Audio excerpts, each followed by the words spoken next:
The gaming community is problematic. It's so normalized to be greedy, a bop, and ignorant. Warning, this video is not suitable for those with brain rot.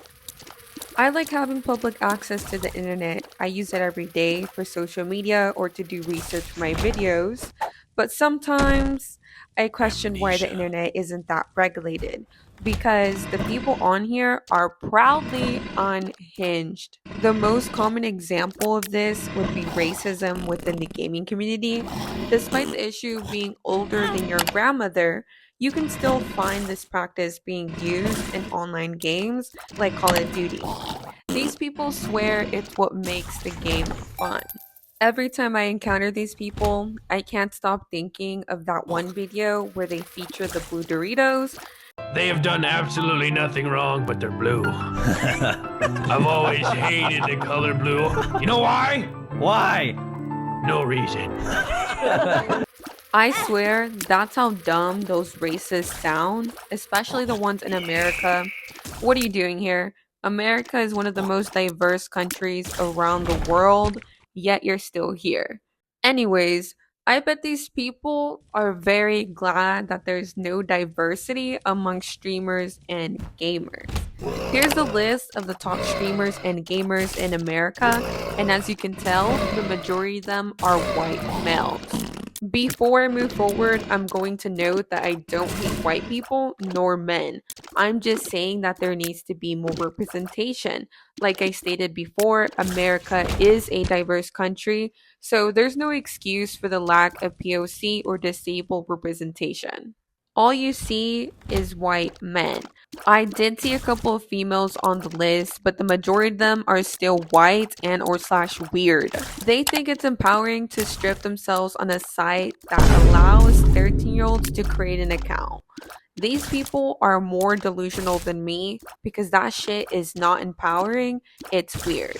There are sites dedicated for that type of content. I would also like to point out here that if men were to do this on a site dominated by girls, he would be called a predator. But because it's a woman, it's okay. That last part was sarcasm, by the way. I'm not sites like Twitch or Kick who's going to enable e-thought behavior. The sad part here is that those girls look like they come from a good home. And what I mean by that is that their parents could afford weekly groceries or their wants like Starbucks. They come from privilege and it's so obvious, yet they chose to do SW. That's the key word, choice. I understand some people have no other choice but to do SW due to them being trafficked or poverty. I'm not judging those people. I'm judging the women who claim it's empowering to be objects for men. So don't let people gaslight you into thinking that Bob content is okay or you're gay for calling out the problem. Which brings me to my fourth point, sexism. Suggesting that straight men must be gay for not wanting to see half naked women is sexist and homophobic because it stereotypes the idea that men should automatically be okay with anyone who exposes themselves to them. And if they're not, then they must be gay. What the fuck are you guys talking about? Men are not gay nor the problem for not wanting to see bobs on a platform meant for gamers. You're the problem if you consume or produce Bob content on a site that encourages 13-year-olds to create an account. Besides sexism affecting men, it obviously affects women as well within the gaming community. It's always been a known issue, and I feel like it really peaked during the pandemic when everybody was chronically online due to COVID, with the most common example of this being Go Back to the Kitchen. That's an actual incel. They hate on women for no reason. They get big mad when there's a girl speaking in a public lobby, to the point where they look like recycling bins because all they do is reuse the same insult over and over again. These losers can take it a step further by swatting you. Swatting, in terms of the gaming community, refers to law enforcement raiding your home based on a false report. It's something that can happen to anyone, but within the gaming community, streamers seem to be the number one victim because these psychopaths enjoy watching their targets get harassed in real time.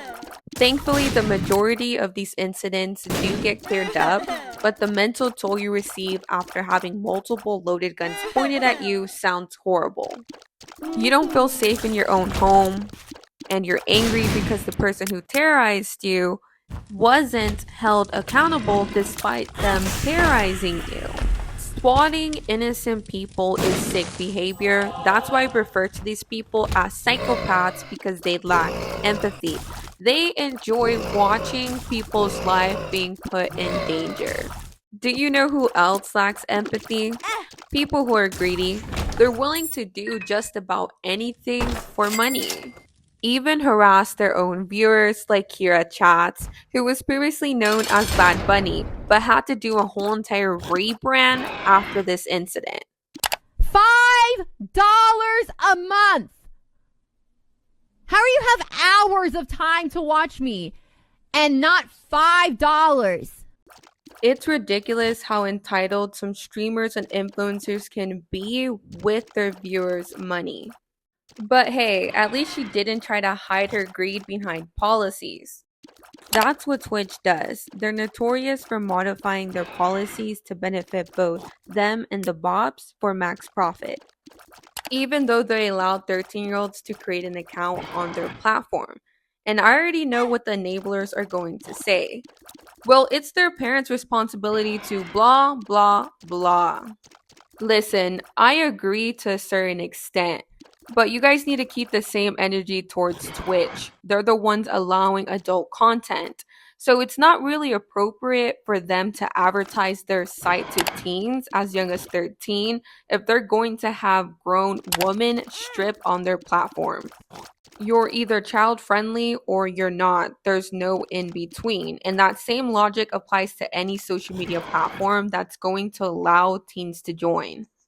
It's common sense that if you're going to host teenagers, you're not going to bring adult activities on the scene. And if you do, then you're irresponsible.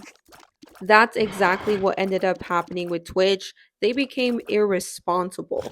There was a point in time whenever the whole entire meta thing was really popping off, and those streams were being advertised on the homepage, exposing the meta community.